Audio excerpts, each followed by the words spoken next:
Have it your way.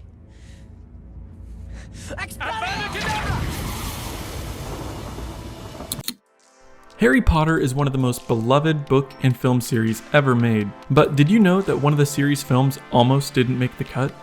From directors leaving to political issues to exceeding the film's budget and even lead actors contemplating quitting altogether, the fifth installment of the Harry Potter franchise almost didn't happen.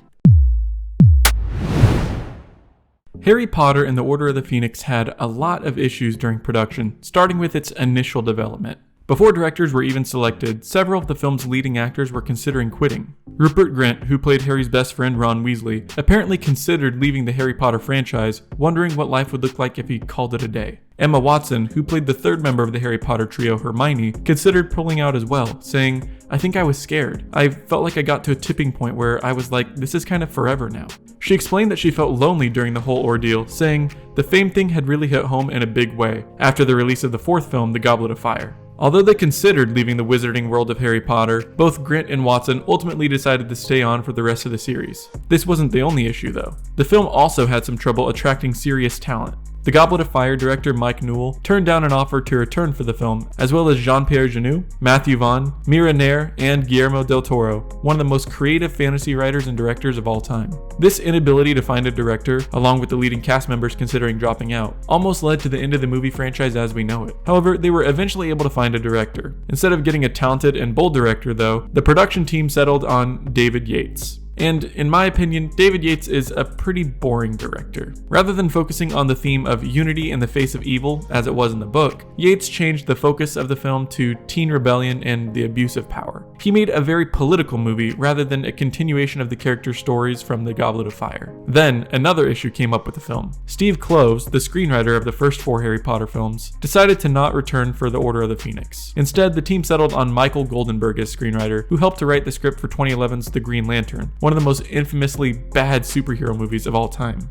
Also, John Williams, famous for his work on films such as Indiana Jones, Star Wars, and Jurassic Park, did not return to score the film, instead being replaced by Nicholas Hooper. The problems didn't stop there though. The casting directors held a casting call of over 15,000 young women, standing in a line that stretched over a mile long, before finally settling on Ivana Lynch for the role of Luna Lovegood. The team had other casting issues as well. Helen McCrory was initially announced to be playing the role of Bellatrix Lestrange, but then had to back out because she revealed that she was 3 months pregnant and would be unable to perform the intense battle sequences in the Ministry of Magic. They then recast the role to Helena Bonham Carter, which was a great decision, and McCrory was later cast as Narcissa Malfoy for the next film. One of the biggest issues the film faced was its ever-increasing budget. The film's sets were some of the most costly and extravagant out of the entire franchise. The set for the atrium in the Ministry of Magic was over 200 feet in length, making it the largest and most expensive set ever built for the Harry Potter series. Additionally, the set in the Hall of Prophecies was built entirely digitally, which was very costly to do at the time. Filming was also paused several times so Daniel Radcliffe and Emma Watson could complete their high school exams, which further raised the budget. By the end of filming though, they had shot a hyper-expensive 3-hour plus long movie, which was cut down quite a lot to its final 2-hour and 18-minute runtime.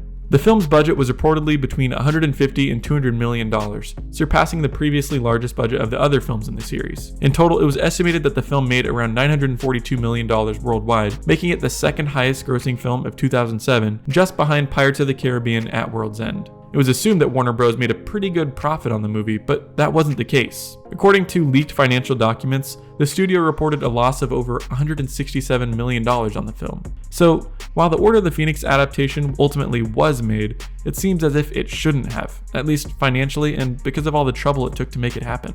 Although the Order of the Phoenix was pretty successful at the box office, it almost wasn't made, and without it, we wouldn't have this.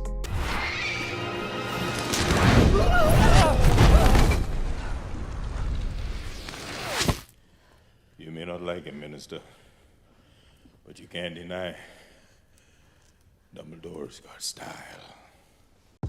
Anyways, that's going to be all for today. If you like what you saw, maybe check out the video on your screen for some different content. I make videos on basically anything that interests me in the world of entertainment. Also, don't forget to like and subscribe as it truly does help me out, and thanks for watching Rocket Riley.